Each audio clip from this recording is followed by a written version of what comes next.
ನಮಸ್ತೆ, ನಾನಿವತ್ತು ಹೆಸರುಕಾಳು ಮತ್ತು ಪಾಲಕ್ ಸೊಪ್ಪಿನ ಪೆಸರಟ್ಟು ಮಾಡ್ತಾ ಇದ್ದೀನಿ. ಅದಕ್ಕೆ ಬೇಕಾಗಿರುವ ಸಾಮಗ್ರಿಗಳು: ಹೆಸರು ಕಾಳನ್ನ ಹಾಕೊಂಡ್ಬಿಡ್ತೀನಿ. ನೆನೆ ಇಟ್ಬಿಡಬೇಕು. ಇನ್ನೊಂದು ಅರ್ಧ ಕಪ್ನಷ್ಟು. ಇದರಲ್ಲಿ ನಾನು ಪಾಲಕ್ ಸೊಪ್ಪು ಕೂಡ ಹಾಕ್ತಾ ಇದ್ದೀನಿ. ಹೀಗಾಗಿ ಉಳಿದ್ರೂ ಕೂಡ ಮೊಳಕೆ ಕಟ್ಬೋದು ನೆನೆದ್ರು. ಹೀಗಾಗಿ ನಾನು ಸ್ವಲ್ಪ ಎಕ್ಸ್ಟ್ರಾನ ಹಾಕಿದ್ದೀನಿ. ಇದನ್ನು ಈಗ ನೆನೆ ಇಟ್ಕೊಂಡ್ಬಿಡ್ತೀನಿ. ನೋಡಿ, ನಾನು ಸ್ವಲ್ಪ ಪಾಲಕ್ ಸೊಪ್ಪು, ಹಸಿ ಶುಂಠಿ, ಒಂದು ಹಸಿ ಮೆಣಸಿನ್ಕಾಯಿನ ತೊಗೊಂಡಿದ್ದೀನಿ.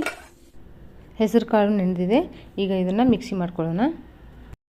ಈಗ ಹೆಸರು ಕಾಳನ್ನು ಹಾಕೊಂಡ್ಬಿಡ್ತೀನಿ.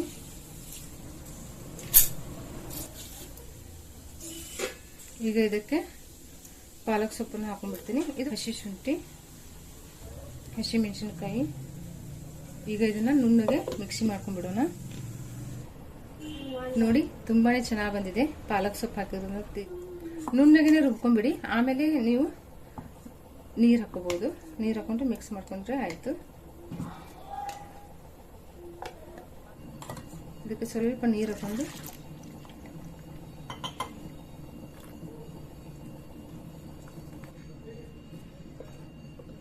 ಇದಕ್ಕೆ ನೀವು ಸ್ವಲ್ಪ ಉಪ್ಪು ಹಾಕೊಂಡು ಮಿಕ್ಸ್ ಮಾಡ್ಕೊಂಡ್ರೆ ರೆಡಿ ಆಗಿಬಿಡುತ್ತೆ. ಈಗ ಇದು ರೆಡಿ ಆಗಿದೆ.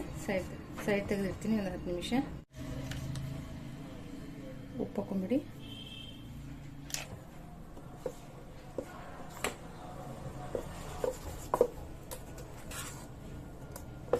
ಈಗ ಬ್ಯಾಟರ್ ಕೂಡ ರೆಡಿಯಾಗಿದೆ. ತವಾ ಕೂಡ ನಾನು ಇಟ್ಟುಕೊಂಡಿದ್ದೀನಿ. ಈಗ ತವಾ ಕೂಡ ಚೆನ್ನಾಗಿ ಕಾದಿದೆ. ಈಗ ಸ್ವಲ್ಪ ಎಣ್ಣೆ ಹಚ್ಚಿ ಆಮೇಲೆ ದೋಸೆ ಬ್ಯಾಟರನ್ನು ಹಾಕೊಂಡ್ಬಿಡೋಣ. ಒಲೆನ ನೀವು ಮೀಡಿಯಂ ಫ್ಲೇಮ್ ಇಟ್ಟುಕೊಂಡು ತವಾನ ಇಟ್ಕೊಳ್ಳಿ. ಮೀಡಿಯಂ ಫ್ಲೇಮ್ ಇಟ್ಕೊಂಡು ದೋಸೆನ ಹಾಕೊಳ್ಳಿ. ತವಾನ ನೀವು ಜಾಸ್ತಿ ಕಾಯಿಸ್ಕೋಬೇಡಿ. ಜಾಸ್ತಿ ತವಾ ಕಾದಿದ್ರೆ ಸ್ವಲ್ಪ ನೀರು ಹಚ್ಚಿ ಆಮೇಲೆ ನೀವು ಮಸಾಲೆ ದೋಸೆ ಮಾಡ್ಕೊತೀವಲ್ಲ ಆ ರೀತಿ ನೀವು ಬ್ಯಾಟರನ್ನು ಹಾಕಿ ಈ ರೀತಿ ನೀವು ದೊಡ್ಡದಾಗಿ ಸ್ಪೂನ್ಲೇ ಮಾಡ್ಕೊಂಬಿಡಿ ದೋಸೆನ. ದೋಸೆಗೆ ನೀವು ಎಣ್ಣೆ, ತುಪ್ಪ, ಬೆಣ್ಣೆ ಯಾವುದಾದ್ರೂ ನಿಮಗೆ ಇಷ್ಟ ಆಗುತ್ತೋ ಅದನ್ನು. ನಾನು ಮೇಲೆ ಸ್ವಲ್ಪ ಎಣ್ಣೆ ಹಚ್ತಾ ಇದ್ದೀನಿ. ನೀವು ಬೇಕಿದ್ದರೆ ಬೆಣ್ಣೆ ಅಥವಾ ತುಪ್ಪ ನಿಮಗೆ ಯಾವ್ದು ಬೇಕಾಗುತ್ತೋ ಅದನ್ನು ಹಚ್ಚಿ, ಅದು ಕೂಡ ನಡೆಯುತ್ತೆ. ಈಗ ದೋಸೆ ಚೆನ್ನಾಗಿ ಫ್ರೈ ಆಗಿದೆ. ಈಗ ಇದನ್ನು ತಿರುವಿ ಹಾಕೋಬೇಕು. 2 ಕಡೆ ದೋಸೆ ಬೇಯಿಸ್ಕೊಳ್ಳಿ, ತುಂಬ ಚೆನ್ನಾಗಿರುತ್ತೆ.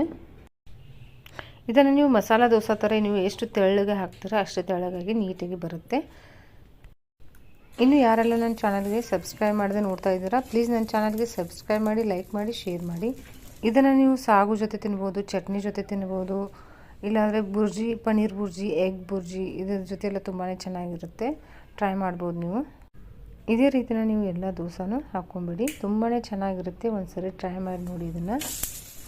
ಇದು ಹೆಲ್ದಿಯಾಗಿ ಇರುತ್ತೆ ಮತ್ತು ಸಣ್ಣ ಮಕ್ಕಳಿಗಂತೂ ತುಂಬಾ ಇಷ್ಟಪಟ್ಟು ತಿಂತಾರೆ. ಇದನ್ನು ಒಂದ್ಸರಿ ಟ್ರೈ ಮಾಡಿ ನೋಡಿ. ಈಗ ಹೆಸರು ಕಾಳು ಮತ್ತು ಪಾಲಕ್ ಸೊಪ್ಪಿನ ಪೆಸರಟ್ಟು ರೆಡಿಯಾಗಿದೆ. ತುಂಬಾ ಚೆನ್ನಾಗಿರುತ್ತೆ. ಟ್ರೈ ಮಾಡಿ ನೋಡಿ.